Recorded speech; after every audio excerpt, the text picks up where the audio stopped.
আজ আমরা শিখব ভদ্র হও, বন্ধু হও। স্কুলে বা খেলার মাঠে সবাই যদি ভদ্র হয়, খেলাধুলা হয় আরও মজা। দুই শিশু, রাফি ও মিতা। রাফি দৌড়ে এসে মিতার খেলনা নিয়ে নেয়। মিতা: আরে রাফি, আমার খেলনা কেন না বলে নিলে? রাফি: ওহ, দুঃখিত মিতা, আমি না বলে নিয়েছি। ন্যারেটর: দেখলে, না বলে কিছু নিলে বন্ধু কষ্ট পায়, তাই বলতে হবে মাফ করো। রাফি মিতার দিকে হাত বাড়ায়, হাসি দিয়ে বলে, রাফি, মাফ করো মিতা, পরের বার আগে জিজ্ঞাসা করব।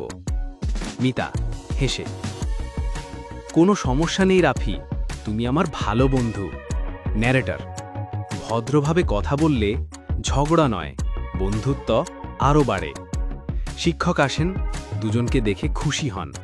শিক্ষক: দারুণ, তোমরা একে অপরকে সম্মান করছো, ক্ষমা চাইছো, এটাই হলো ভদ্র আচরণ।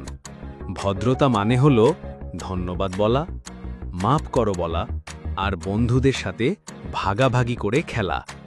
ন্যারেটর: তাহলে মনে রাখো, ভদ্র হও, বন্ধু হও, তাহলেই পৃথিবী হবে সবার জন্য সুন্দর জায়গা। আমরা সবাই ভদ্র হব, আমরা সবাই বন্ধু হব।